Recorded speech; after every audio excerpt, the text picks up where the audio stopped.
I'm Eric from Legends Automotive. I think everything stemmed from helping my dad repair vehicles in our home garage. Then I became interested with vehicles ever since I could drive or before I could drive. And then in high school I was interested, and as soon as I could, I went to work at an automotive shop. So I started out as a GS tire changer. And then after high school, I went to a technical college and got my associate's degree, all while working in a shop. The first place I worked at was Tires Plus. And like I said, I was just a grunt, just changing oil and, learning from the other guys there. That's where I met Troy, because we worked at multiple places together, starting out at Tires Plus and then all independent shops, from there on, where we end up working together. I strive for knowledge. I wanted to learn everything, how it worked, how to diagnose it, and then I was fortunate that I had a guy named Dave Kelly, who I would say was probably a mentor, who pushed me when it came to diagnostic. I would bring to him a work order back and I'd say it needs this, and he'd say why. And if I couldn't tell him exactly what it was, or how 0.5 volts on the reference, everything, then I had to go back to him and bring him actual stuff. He knew I was right generally in there, but it pushed me to become better and fully diagnosed, so that I knew pretty close with 100% certainty that the parts I was replacing were gonna, were failed or were gonna fix the problem at hand. Multiple independent shops that I was working for. I was working for a place, and along comes Troy walking in. This is after we'd already worked together at multiple places, and he walked in and he says, "You want to grab lunch?" And I was like, "Sure." So I went and grabbed lunch, and he explained to me that he had just opened a brand new shop in Hugo, Minnesota. At that point, it was just a little 2-bay shop, 2 hoists. That's it. So I went and met with him for lunch, and we talked about it. And I already at this point had a family and my first child, Jordan. And, big decisions like these, then I always involved my wife, so then we discussed it, and then Cindy came up and met him, and afterwards, I gotta say, we were like, "What are you doing?" At this point, I was a very good technician. I made very good money where I was high producing, and then had to take everything into account, but the opportunity, for Troy's vision was, starting to there, and I could see it, so I left there and I went to work for Troy at TGK at Hugo, a little 2-bay shop. And, throughout there, we did, everything, and built it into having enough business that we had to knock down a wall and add a 3rd hoist, and, just kind of growing there, so I would say I worked for him for about 5 years, and my end goal always was I wanted to own my own shop, and it wasn't necessarily moving in that direction for Troy and I. So we sat down and came to a mutual agreement that we would split ways, and this is after working with him for 5 years and putting my heart and soul into everything. And so I went to work for Honest One Automotive. Went there, and I was there for a while, and I was the highest producing tech in the nation for them for a couple years. In fact, the CEO and everything flew in to give me some sort of award for it.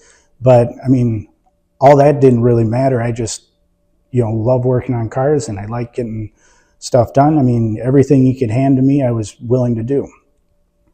Fast forward working for them for a while, and what happens?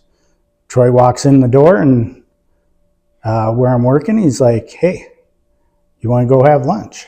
And I was like, oh, crap.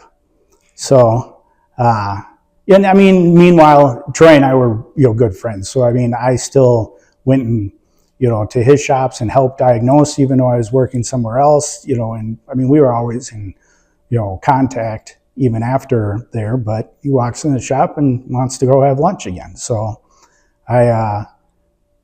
sure. So I go and have lunch with him, and he wants to open up his third location now and have a co-owner. So we found this location in Crystal, Minnesota. Decent sized shop, but it was going to take a pretty good amount of work because they didn't do full service. They only did tires and some minor brakes and that kind of stuff. So going to have to build it up.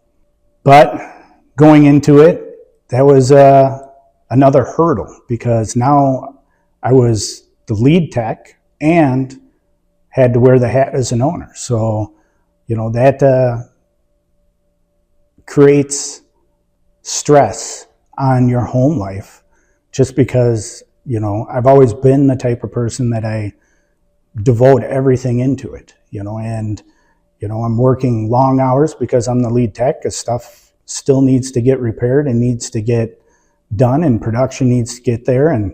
But all the stuff that the owner hat does comes after hours, so there was a lot of times where, I was working even later after I left work doing that. And I would say, some of these things, then I had great people in my corner, to bounce ideas off and that kind of stuff because of the holding people accountable. I mean, I was always, cars don't talk back, right? So it's easy. Working with having to manage people is a whole nother thing, so that's something that I needed to work on in myself early on, which, like, again, I had Troy in my corner, and then, then Jolly and Tim also come along, and, they, have good leadership skills. So I was always using them as a resource to be able to get better at that side of the job. So, I mean, I've basically held every position, cleaning, GS, tire tech, grew all the way through, to being master certified as a technician to now owning, managing, running the shop, writing service up front. As an owner, then I had to fill any position that needed to be, done that at that time. When you devote so much time and energy into something, then you miss out on things like kid things, parent-teacher conferences, those type of things. Then, but I was fortunate because my wife Cindy took care of all that. Fast forward again,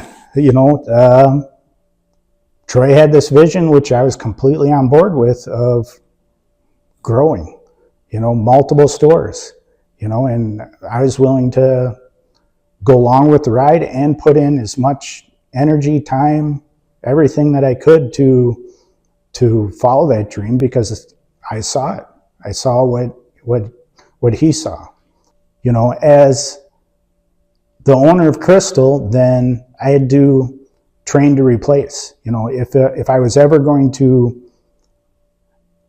leave essentially my baby, then I needed to make sure that everybody there, that it would run just as well without me there. And when we were growing, then that was something, Troy and I had conversations about, but I had to figure out because I was part of this opening team. So all the TGKs that we opened, then there was, a group of us that's what our job was, is to open it up, so that going in, it would succeed in a short period of time, you know, hopefully generate net profit closer, because implementing the processes and the, you know, procedures that we had developed, you know, and it was ongoing. It was, you know, I would say probably wasn't even until store 17 that we were really getting good at it. I mean, there was always things we were adding to that opening team to make things go quicker, you know. And then we had, during COVID, we opened 14 stores, I think, in 1 year. So it became very busy, but again, I needed my original location and my other, you know, location, Inver Grove, to come, and Rosemount. They all needed to run whether I was there or not. You know, so that was, but, you know, back to family, you know, these are all discussions that I had to have, you know, with my family, because these are big commitments. And, you know, Cindy knows who I am, and that if I'm going to do something, I'm going to be 100% and all in. So the sacrifices that you make as an owner, you know, it's a huge time commitment. You know, you have all these people that work for you that you're responsible for now. You know, you wanna make sure you're doing the right thing for them, you know, to, you know, take care of their families, you know, which becomes a big deal, especially when sometimes your family takes the hit for it, because you're sacrificing your time to, you know, after hours, you know, spend some time with somebody one of your employees that's, you know, struggling. But in the long run, I mean, you're building them, you know, you're making them a better, you know, person. And, you know, I truly believe that if you invest in the people that work for you, then they're going to do everything they can to make sure they don't exceed, the business doesn't, you know, it succeeds. You know, all these things happen when you do that, but it's a, you know, being a business owner it's a huge sacrifice, you know, for the time that you put in. You know, hindsight 2020, I mean, it's worth it in my opinion, you know, but there is, you know, a lot of financial sacrifice, a lot of time sacrifice when it comes to that. You know, as an owner, then who's the last person that gets paid? Well, you are. You know, all the bills got to get paid, all your employees got to get paid, everybody gets paid before you do. And, you know, there's some times where there just isn't enough money to do that. So that's another thing. I mean, that's a tough conversation to go home and say, yeah, we're not really going to get paid this month, you know, or this pay period, or, you know, whatever it is. But, you know, I think that's why putting in all that extra time and all the time after hours, you know, working till 10, 11 o'clock at night, you know, it pays off when you do that. But it's a huge time commitment. I think the success that I had, and that, you know, TGK has, and that Legends has, is surrounding your people with the same morals, the same, you know, mindset, you know, seeing the vision. And, you know, and I think that goes with everything in life. You know, if you surround yourself with the same people that have the same process and the same thought process, and the, you know, like-minded people, then you're going to succeed. You know, that's the fortunate thing that I had, is, you know, we had all these great people that pushed me to be better, And, you know, I use them as resources to be able to bounce ideas off, and they used me as resources. And I think that helped a lot in my success and, you know, as the success of our entire company. New chapter, Legends Automotive. You know, growing this industry with like-minded owners, you know, and it's exciting to help grow this, and I'm excited to see what happens in the future. I think we've got all these great owners that have the same mindset that we did, and I really think it's only up from here.